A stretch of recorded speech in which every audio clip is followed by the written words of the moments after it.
If you want to have relationships, realize it's not always up to you. So much that we are into in our ego or our adult depends on the good rational self-talk we have. And that's a whole big issue. Hi, and welcome to the Heart Leader Podcast. I'm your host, Amber, and today I am joined by two amazing individuals. I have Austin right here with me, and we are going to talk with Dr. Gerry Heisler, who is a senior clinical psychologist with over 40 years of frontline clinical experience as a psychotherapist, an assistant professor, and a marital therapist, which is why Austin and I are doing this together. He's actually written an amazing book called Relationship Boot Camp. You and I are going through Relationship Boot Camp today. Yikes. That's great. Gerry, thank you for being here, for being willing to walk Austin and I through some of the amazing examples that you have in your book to help relationships. And one of the first questions and one of the first things I want to talk about is when you say relationships, do you mean only partnership relationships, or can this book help across relationships in general? The book is really centered on relationships in the sense of having a partnership. I mean, that's the sense of the book. I think if we started to define relationship, I mean, some people are closer to their animal pets, or even, I say one of the ways to deal with depression is have something in your life that you love. And if it's not a person, get a pet. If you can't get a pet, get a plant. So you guys have proficiency boot camp. I mean, you're so far ahead of the curve that the kind of things we're going to talk about, you guys have mastered. So much that is in the book is really looking over a therapist's shoulder, and people resonate to that. There's a lot of case scenarios. What the book gets into in the first part of boot camp is we have to really understand, and in this way, we have to use what I would call our adult sense, what some people might say their ego, that we use our adults to really realize what satisfies us. And that's the first months in relationship boot camp. You start to identify the difference between what you need, what you want, what you're satisfied with, what you settle for, and what you choose. Now, you might think, oh, I need a relationship, and most people can exist without a relationship. They live on. We need food, air, and water. What we want is the ideal. A lot of people talk about this is what I want in a relationship. And we typically all want the same things. It's obviously what you guys have found, someone that's of your partners, you find them attractive, you trust each other. The ideal is you want someone you could laugh with, be sexually compatible with when the time is right. But there's universalities in what people usually want. That really doesn't matter, because that's the ideal. What really matters is what satisfies us. And that's what we have to really take some time to slow down and realize through experience, what is it that satisfies me? Because you might think, well, I really think that will satisfy me until you have it. For example, there's some men who want a woman that's sexually responsive until they have a woman that's sexually responsive. And she wants to do it more than he does. And so I've had male patients say to me, I hope she doesn't wake up in the middle of the night because I don't find this satisfying. So over time, you start to recognize, hey, this satisfies me and this is really important, until you know what satisfies you. What a lot of people want is what's a challenge, what's hard to get. And that turns them on. So if someone's in that position where it's like, oh, I want that until I get that, what would you say to them once they have it and then they go, I don't want that anymore? Because now they're engaged with another person. It's not like just take it and say, oh, I'm just going to donate this to Goodwill or to a local shelter. It's like, it's something deeper than that. We're talking about another person that we're now engaged with. So what do you do in that case? Well, what that person ends up doing, and I know we're very concerned about heart hurt and how to protect people's heart. And this person's going to hurt that person because for whatever reason, they think they're in love, or they may love that person until they actually are in control. The person in control of a relationship is the one who cares the least. And so once this person has this person that was a challenge, it was hard to get. But now this person says, I'm yours. And they go, gee, I'm not that interested anymore. Well, that's hard hurt. That wasn't a safe person to be involved with. How do you know that? Boy, Amber and Austin, one of the things I'll say about relationships is they become very clear over time. And sometimes, like the Who have a lyric, I won't get fooled again. Well, I got fooled again. And that's why I really recommend, if you're considering a relationship, and I haven't followed my own advice at times, by the way, but know a person 2 years before you really seriously consider a lasting commitment. For example, a marriage. Know that person for a long period of time.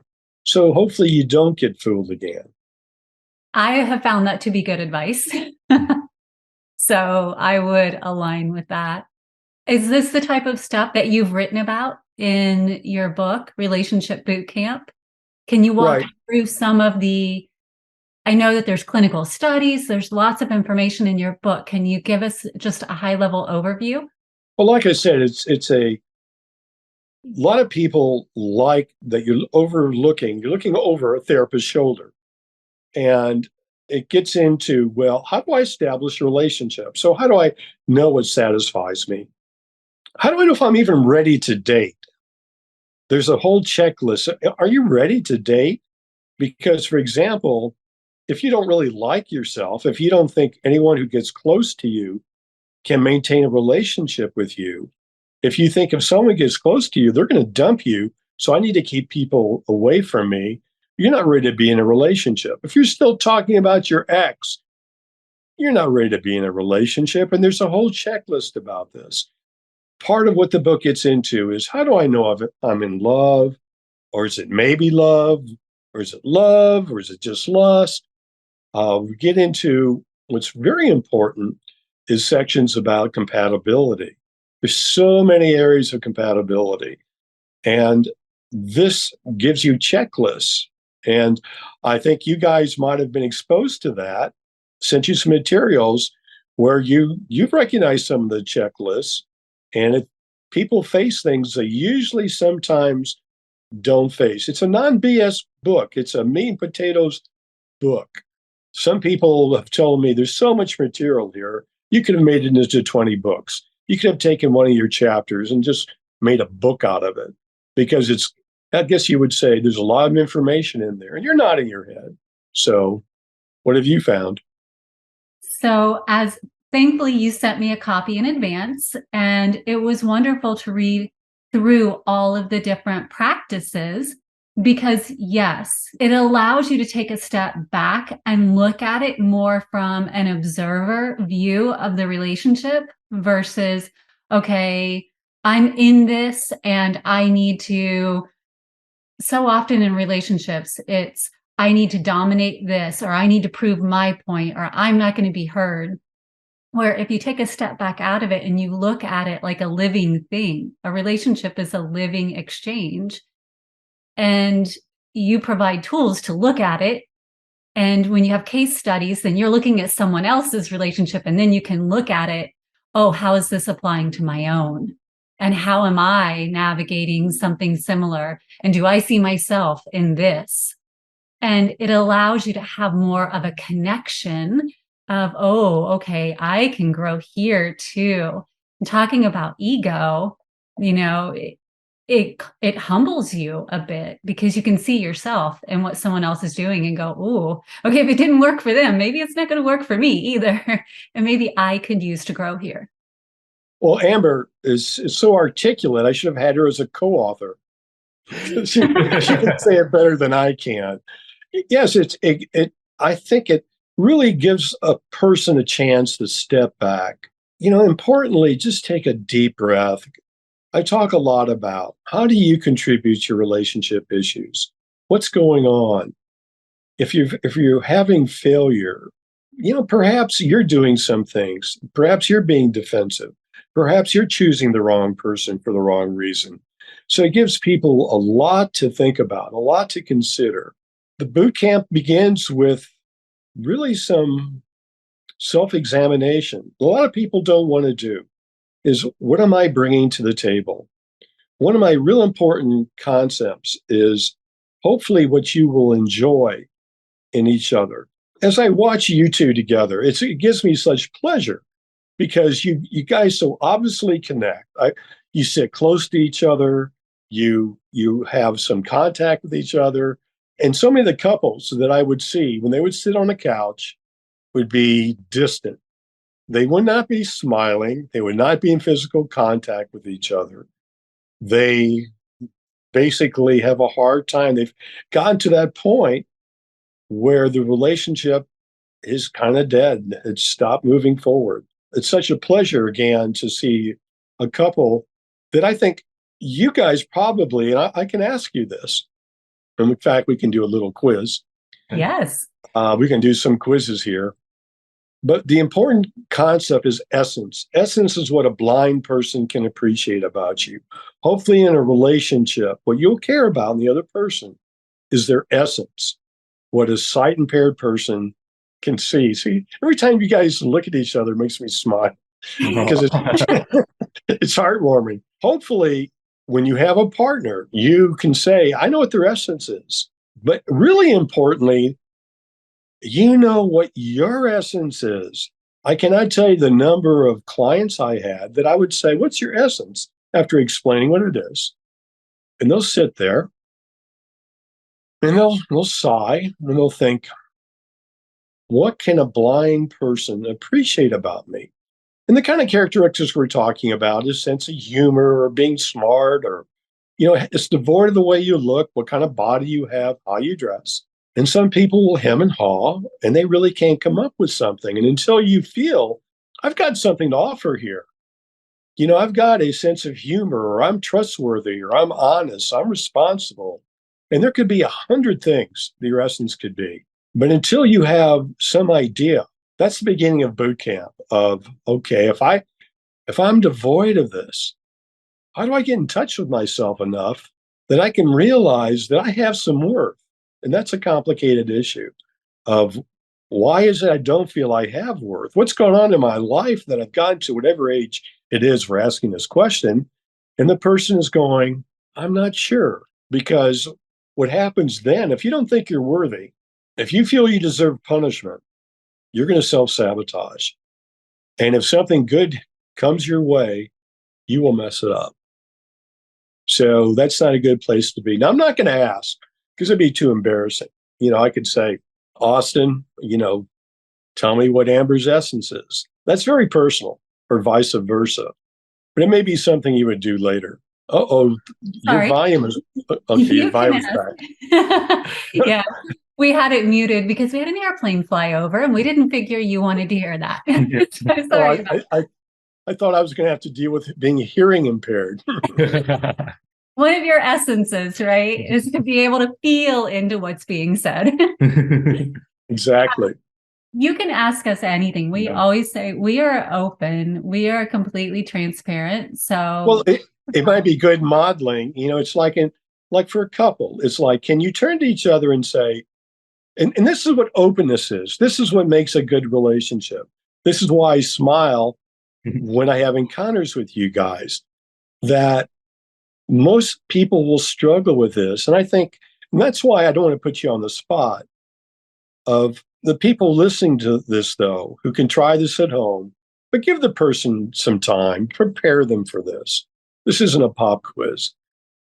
And can you turn towards your partner and say, hey, I think this is your essence. And the other person says the same, because that's how we grow together. Some couples, I'm sure you guys realize this, probably have never shared this. This is how I see your essence. That's very personal, and it can be very loving. When we talk about heart growth, things that will grow our heart. And if you feel comfortable modeling that, I say, go ahead. Well, let's do it. Yeah. Absolutely. Walk us through it, doctor. Okay. Just Amber, if you had to think about, and again, you guys may take some time to do this. Think about what is it about Austin that you appreciate, even if you were sight impaired. You can name one thing or several things. That'd be up to you. Okay. And here's where I want people to connect. One of my main points in dealing with couples is they don't look at each other anymore. And so when they would come in for therapy, they would talk about him, her, their, and I would say, no, no, no, no, no. The first thing we need to do is you guys need to talk to each other, first person, you, not him or her. And so when you make a very personal communication, and this is one of the ways we grow relationships in boot camp, is you look at, if you can do this, you look at Austin, eye to eye, and you say, Austin, I appreciate your essence, and you can name what it is. Austin, I appreciate your essence in the depths of love that you exhibit through every action that you show, from the way that your touch makes me feel. Even when you hold my hand, I can feel how much you love me, to the way that when you notice little things that need to be done, that you step right in and you show support in the little actions as much as the big moments that need to be there. I feel your support in the mission we're carrying forward. I know that no matter what's happening in life, that we have each other. And I would say, Austin, how does it make you feel when you hear that? And she's connecting with you and she's looking at you. It makes you feel amazing. I mean, that's in the essence of this. If I weren't able to see your smile and your beautiful eyes, I feel like I could feel them. That's how radiant you are when you speak to me, and I feel it in pretty much every moment, which makes my heart just absolutely sing. I'm really grateful. Me too, babe. See, Austin, you can, if you want to try the same thing of looking at Amber, and you might share, this is what I feel your essence is. My love, I feel your essence when you share your amazing humor and then turn around and have an incredibly intelligent conversation that could be off the cuff, but it felt the way that you articulated it can come off like you've been thinking about it for a decade. And it's so amazing that we can have that. Like, you can be the silly and then the intellectual and the elegant and the fun and just the robustness of your beingness is such a delight in every way. And your capacity for unconditional love is, to this day, still inspiring. Like, literally every day I see something new, something different, something greater in that capacity. And it reminds me every day of just how grateful I am and how lucky and to be loved by you is a true gift. See, that's wonderful. I love you, baby. I love you. It's almost like after you witness this, you want to say, get a room. We have one. Well, it's how people connect. And we talk about, well, how does a relationship grow? You take time. What you guys just did is you talked eye to eye. There's no television, computer. Of course, we're doing this, but there's no telephone you're on. You're not looking at another screen, ironically, even though we're doing this. But that's how people connect. One of the things that struck me as you're doing that, you mentioned a word, touch. And we talk about, in the book, I expand on the languages of love. And here's another test that we can go through. most people realize that there are 5 languages of love, and that's touch, words, time, service, and gifts. And here's another way to know if you're connecting with your partner. On the count of 3, I'm going to ask Amber to say out loud what your language of love is. And at the same time, Austin, I want you to say out loud what you think Amber's language of love is. And again, we're talking about words, touch, gifts, time, and service. Okay? We understand what we want to do? On the count of 3, Amber will say it, and so will you. We'll see if we're on the same page. Okay? Ready? 1, 2, 3. Service. Although I'm a tricky one because I tie between service and touch. Okay. We'll do the same thing. You got it right. Okay. We'll do the same thing with Austin. What his language of love is on 3. 1, 2, 3. Speak. Touch. There you go. So you guys know each other well. You'd be surprised how many couples do not know each other well, which is one of the points of the book is we have to communicate. And for that, we have to take time to communicate. Believe it or not, what I found is couples that regard themselves as good together, happy, will talk with each other without the television, without the phone, without some electronic, 28 minutes a week. We're not talking about a day, 28 minutes a week.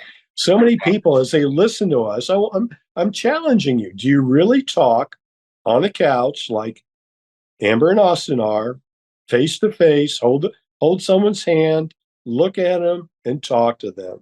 Do you do it? I bet most people, if they're honest, are going to say, well, I kind of like to, but we got to put the kids to bed, or I got this to do, or there's some excuse to make, and we're living on leftovers. And that's part of the problem that we get into relationally, that we need to make new meals and not just live on leftovers or the crumbs that are somehow left on the floor. We need to nurture what we're doing. And that's something that has to be proactive, planned, and we have to be adamant about it. And that's part of boot camp. Part of boot camp is that you got to be disciplined. I know that Austin was a great golfer one time. That took a lot of discipline. I always like the Mark Twain line. It's a good walk spoiled.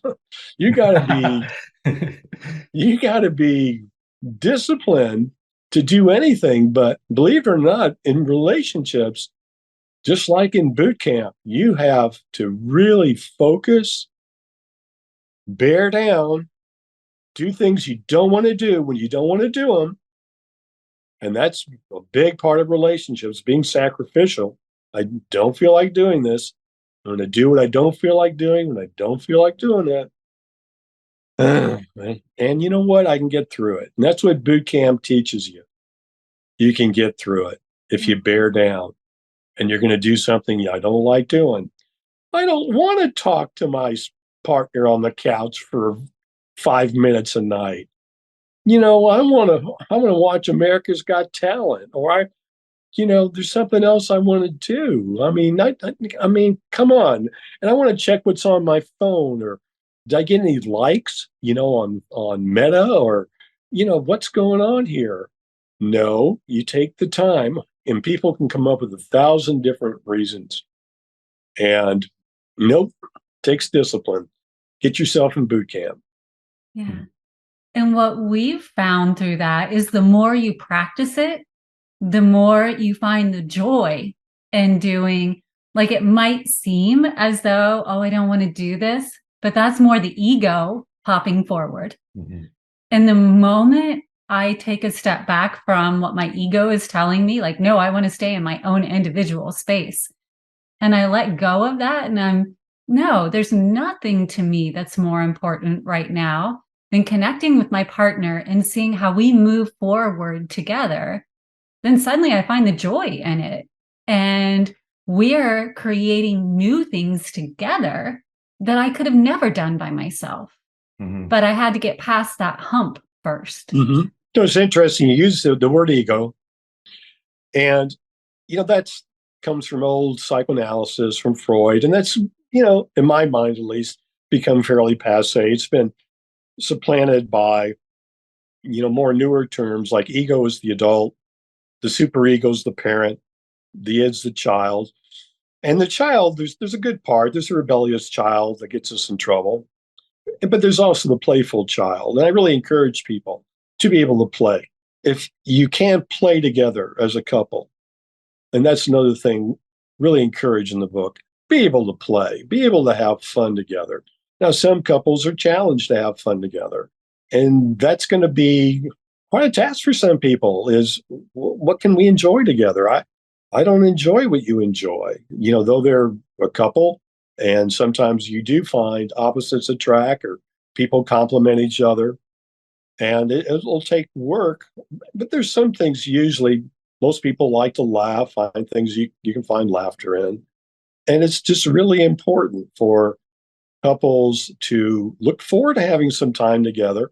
If you can make your partner smile during a day, and obviously you can. I mean, I see you guys smiling all the time here.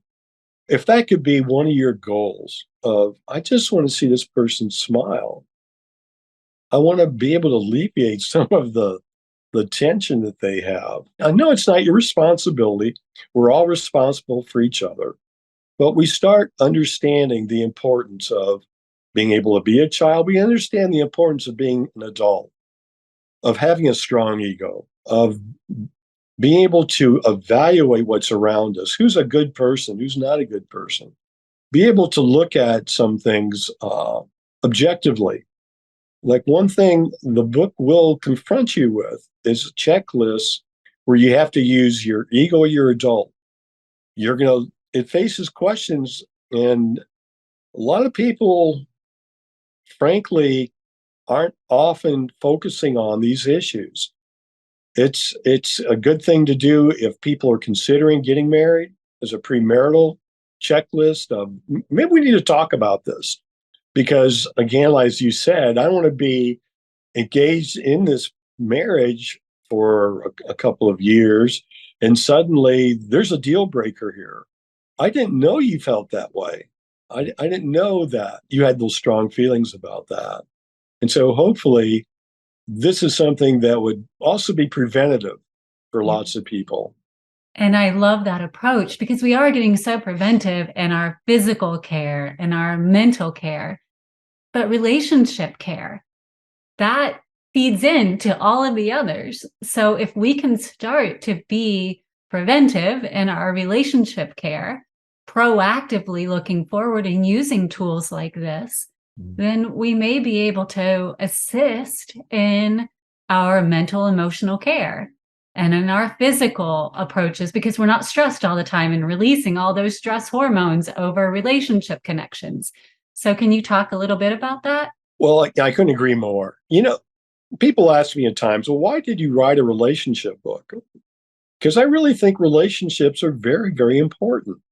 I worked in a psychiatric hospital, outpatient, but had contact with a lot of inpatient. And the main reasons people were committed or came into the hospital were romances and finances. Romances and finances failed.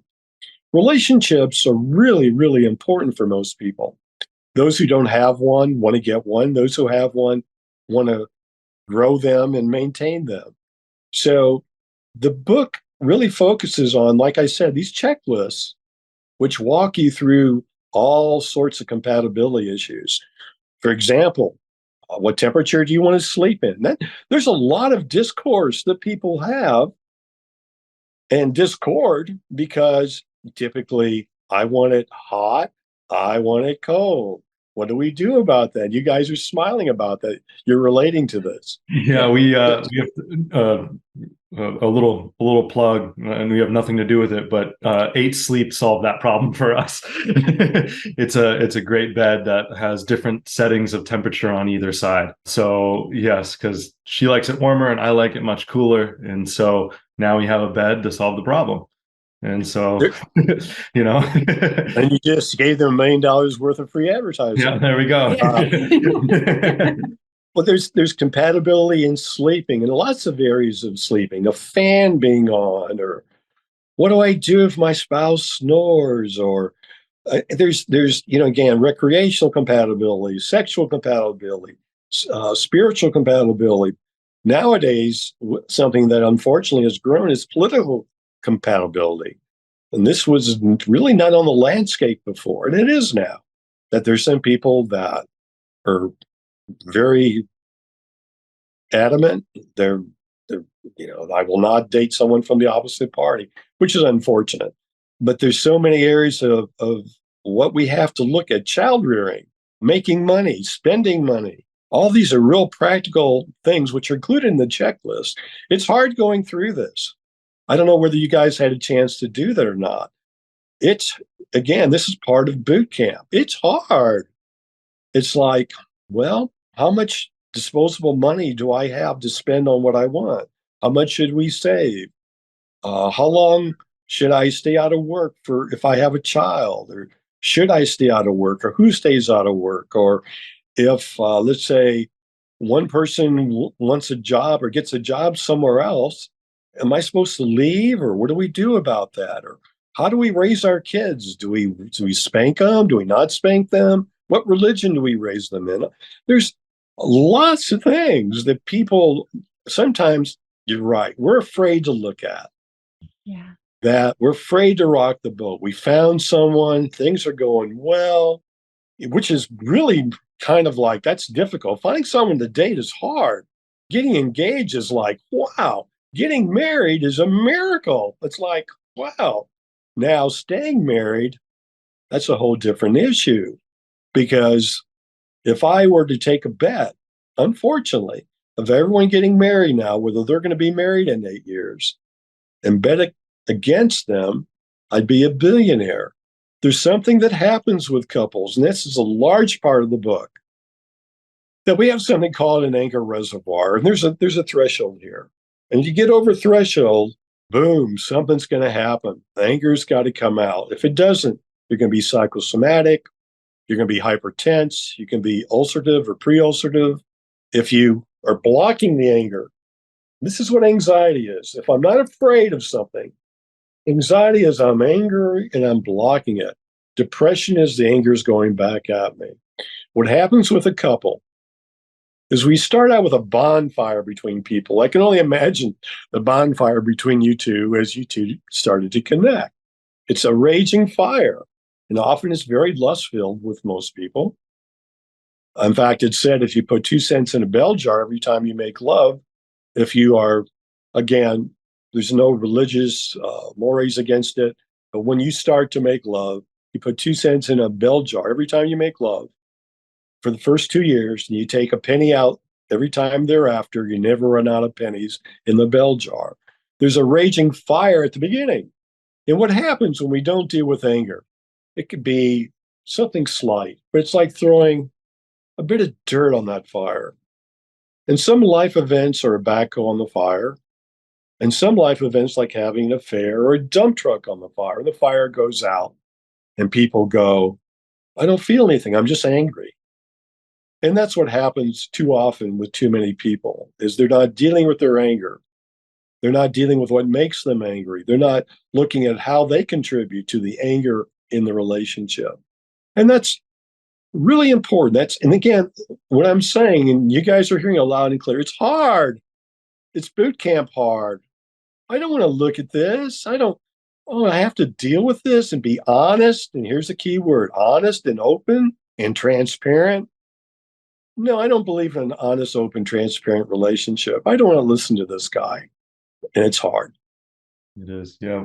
One of the things that really helped me, because every day with Amber is the longest relationship I've ever had. Prior to Amber, I think the longest was like 3 months, and we're together for 9 years. So, there's a big difference there for me personally. But one thing from the very beginning that Amber and I talked about was in our partnership, our goal is to pull the very best out of each other. And in return, we get the very best back. And that's a beautiful equal return that grows us and moves us forward. And so the things that seemed hard for me in the beginning, talking about those things, viewing it from that perspective, that difficulty started to really fade away, because I realized it was an investment in myself, it was an investment in her, and ultimately an investment in us. And so it became so natural. And because it pulled out the best of her, well, I got to benefit from that, right? And that's so much more love. I can't even describe to you how much that's changed my life. And so naturally, I only want to do that for her. And so we build this beautiful symbiotic relationship that continues to grow, which allows that fire to continue to be a bonfire 9 years later. Oh, that's just wonderful to hear. It's, for a person to say, I want to facilitate bringing out the best in you. And I really love you because I really feel you bring out the best in me. Now, again, I know that's my responsibility. It's so wonderful versus the opposite of that. What I find with some couples is that the most intimate statement a person can make is, I love you so much that I'm frightened of you, or I hate you because of how vulnerable I am to you, how much I let you control me. And I hate myself for putting myself in this vulnerable position. That's so different of being afraid of being vulnerable, of getting close versus, I love that you bring out the best in me. I love that I want to bring out the best in you. That's so well said. I wish I put it in the book. Well, you can. Your next version. Not this time, but it's that kind of consideration. We're talking about communication, transparency, openness, genuineness, and just taking the time, like you guys did earlier with Essence, looking at each other. And we have a support well. It always needs to get pumped up. And there's a threshold on this too. And I bet when we just did that little exercise, looking at each other and sharing your essence, I bet your well got pumped up. Yes. Is how to get that well pumped up and how to help your partner to help you. Explain to them, hey, I need this sometimes, or I don't need this sometimes. Also realizing, and this is really important, you don't expect them to pump up your well by themselves. You need to have other sources of support. Yeah. To have a healthy heart, you need to have, sometimes we CrossFit. In the same way, relationally, we need to have other sources of support. It's good to have main source of support, sure. And it's good to have other ways to keep yourself fit. Yeah. And one thing I really desire to put out there, like Austin and I spend a lot of time. It's like working out your body, right? We really spend a lot of time working out our connection. Mm-hmm. We do a lot of the practices that you talk about in Relationship Boot Camp. We've built them into our relationship from the onset. Mm-hmm. We established personal boundaries and guiding principles so that we know where we stand individually, where we stand as a couple. We established communication. We understood what each other's trigger words were so that we didn't inadvertently trigger each other by saying something that we didn't intend that might upset the other person. Mm-hmm. So communication is so important. And I know that's one of the things that you mention a lot in your book is how important just being on the same page is. And so I think we didn't get here by accident. It isn't right. Like we just connected and we got here by accident. And I think that that's so prevalent in your book. And I really want to point that out. It's not like we're just lucky and it magically happened. No. And I would think another real issue with you guys, you weren't 18 when you met. You had some sense of who you were. And again, what satisfied you in a relationship. And, again, I resonate to what Austin said when he talked to you about Essence, that I love your laughter and that you were smart. You could be intellectual. And I would think by the time Austin had met you, he probably knew that satisfies me. And when you see that in a person, I mean, whenever I would find someone that made me laugh, I mean, it was like ding dong. It was like, oh, wow, you made me laugh.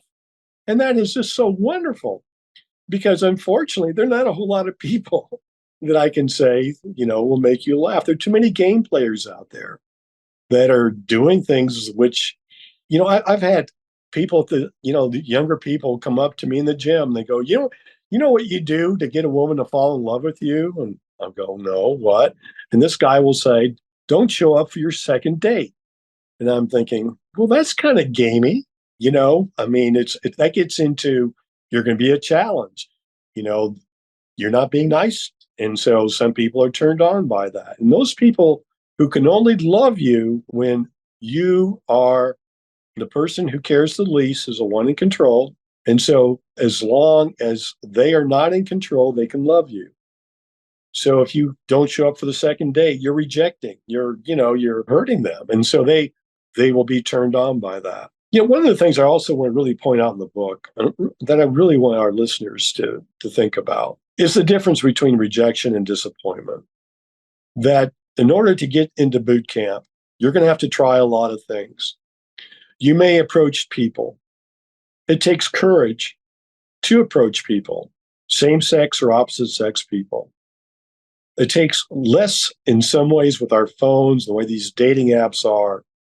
That's changed things. In fact, I just heard the comedian Bill Maher talk about how he hated these new dating apps because he thinks that it takes away that aspect of courage. But we need to have courage to be able to get involved with people. And a lot of people lack that. It's part of the process of getting to know someone that you're risking that they may not like you. They may be disappointing to you. They don't want to do that with you. Now, there's a difference, though, with rejection.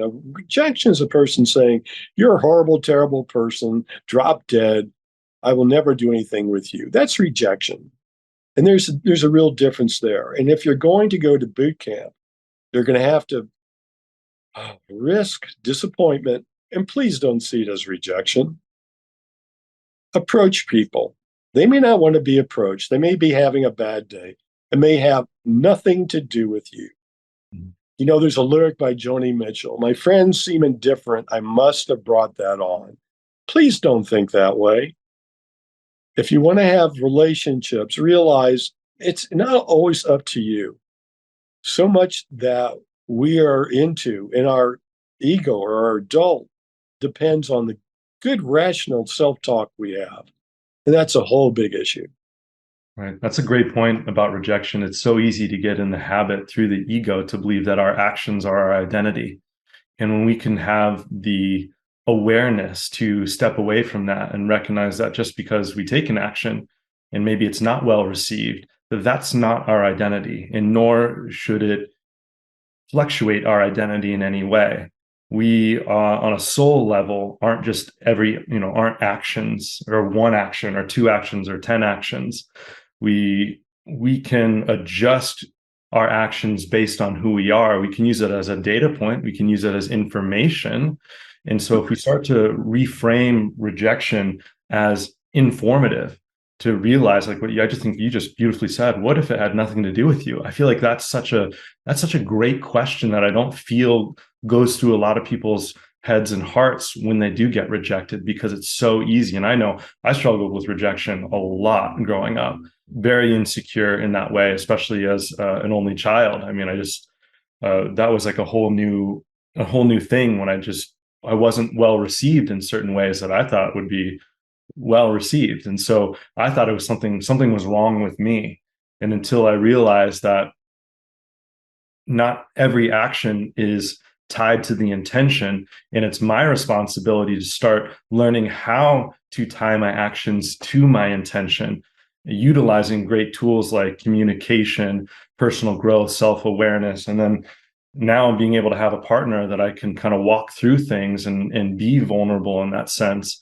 Now, if for some reason, even with someone that I love immensely and the deepest love I've ever experienced, not everything is well received. Like I could have said something that's, might be rejected, but I don't view it that way anymore. I view it as a data point to be like, wow, okay, Yeah, just because I meant it this way and I said it that way and it was rejected, that's my opportunity to learn from it and restate it as kind of that sender of the information and say, okay, I can adjust this and see how that changes things. Again, I think it's such an important topic when it's stay with it of differentiating disappointment from rejection. Because what Yeah. happens, Nice. sometimes people react to things very subtly, nonverbals. Mm, And a person may send a nonverbal. And if a person is overly sensitive, and I don't want to inject the word paranoid, but some people are paranoid traded. They pick up very, very subtle cues. But if you see a person's nonverbals and you interpret it as being rejecting, what a human being will do when they feel rejected is reject. What that the other person who wasn't aware they sent out any rejecting message will see is now overt rejection. And what will they do? They will reject. And so we start this dance of rejection without really realizing how we started. And so sometimes this is again being honest and transparent is like, can you be able to say, when I said that, you had a reaction to that. It disappointed me. And again, the difference between disappointment and rejection. To clarify that, because a lot of couples get into this ongoing dance of rejection. I'm rejecting you because you rejected me. We're going to have a bad day today because we had a bad day yesterday. And we're probably going to have a bad day tomorrow because we had a bad day today. It's like the best predictor of tomorrow is today, unless we change things. And it's time not to carry things over. It's what we do in our personal lives. Unfortunately, we come up with life strategies, hypotheses by which to live life. We talk a lot about in the book. And unfortunately, these hypotheses or strategies are originated by us as children. Like I heard you say, I felt rejected as a child. Well, we learn different ways to cope with that when we're 6 and 7 years old.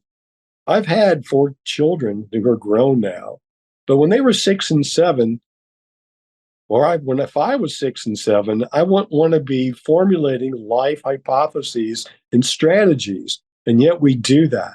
And we carry it forward day by day because we had it when we were 6 and we had it the next day and the next day. And suddenly we're 25, 35, 40, 50, whatever. And we have the same life strategy, which doesn't work. And it hurts our heart. And it's time that you put adult eyes on it, get your ego involved, and re-examine your strategies.